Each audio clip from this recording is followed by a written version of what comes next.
आजको भिडियोमा आज हामी कुरा गर्दैछौँ कसरी सामान्य नेपालीले पनि सहजै आफ्नो वित्तीय जीवन बलियो बनाउन सक्छ।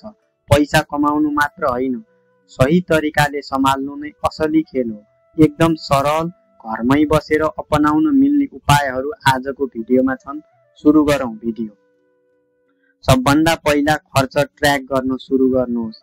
हामीले पैसा कहाँ खर्च गर्यौं भनेर महिनाको अन्त्यसम्म सम्झन खोज्दा आधा कुरा हराउँछ। एक सानो नोटबुक, गुगल सिट वा कुनै एक्सपेन्सेस ट्र्याकर एप प्रयोग गर्नुहोस्। यति गर्दा मात्र पनि तपाईको खर्च आफै नियन्त्रणमा आउन थाल्छ। दोस्रो, रुल अपनाउनुहोस्। नेपाली आय अनुसार चल्ने सबैभन्दा सजिलो फर्मुला।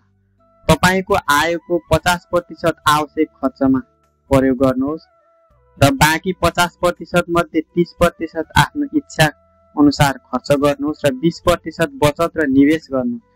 यो नियमले तपाईको ब्यालेन्स राख्न मद्दत गर्छ अनि पैसा कहिले कहाँ बगिरहेको छ स्पष्ट देखिन्छ। तेस्रो पोइन्ट, इमर्जेन्सी फन्ड बनाउनुहोस्।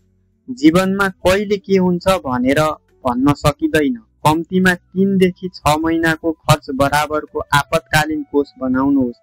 यसले अचानक बिरामी, जागिर गुम्दा वा घरको आकस्मिक खर्च जस्ता समस्या सजिलै सम्हालिन सक्छन् वा अर्थात् सम्हालिन्छन्। चौथो, सानो रकमबाट निवेश सुरु गर्नुहोस्। निवेश गर्न धनी हुनु पर्दैन। नेपालमा पनि आज धेरै निवेशका विकल्प, लगानीका विकल्पहरू छन्। म्युचुअल फन्ड, प्राथमिक शेयर बजार, FD, gold, insurance based saving plan. हर महिनाको सानो रकम पनि लामो समयपछि ठूलो बन्छ। यो हो कम्पाउन्डिङ इफेक्टको असली जादु। पाँचौं पोइन्ट, साइड इन्कम बनाउन सिक्नुहोस्। आजको दुनियाँमा एकमात्र आय स्रोतमा निर्भर हुनु खतरनाक हुन्छ। यदि तपाईको मुख्य जागिर छ भने कि त साइड इन्कम पनि बनाउनुहोस्। त्यसमा फ्रिल्यान्सिङ गर्न सक्नुहुन्छ, स्केल बेस काम गर्न सक्नुहुन्छ, युट्युब, टिकटक बनाउन सक्नुहुन्छ, रिसेलिङ गर्न सक्नुहुन्छ। थोरै समय लगाएर सुरु गर्न सकिन्छ। पोइन्ट नम्बर 6, ऋण लिँदा सचेत रहनुहोस्। लोन लिनु गलत होइन, तर गलत लोन लिनु ठूलो गल्ती हो। इन्ट्रेस्ट रेट कति छ, कसरी तिर्ने, किन लिँदैछु भन्ने कुरा एकदमै सोचेर निर्णय गर्नुहोस्।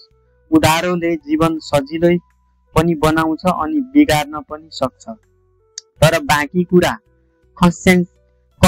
कन्सिस्टेन्सी हो, निरन्तरता हो। आज सानो बानीले भोलि ठूलो आर्थिक फल दिन्छ। यदि तपाईसँग अरू पनि वित्तीय विषयमा जान्न मन छ भने कमेन्टमा लेख्नु नबिर्सनुहोस्। भिडियो मन परे लाइक, शेयर गर्नु र सब्स्क्राइब गर्नुहोला। फेरि भेटौँला। धन्यवाद।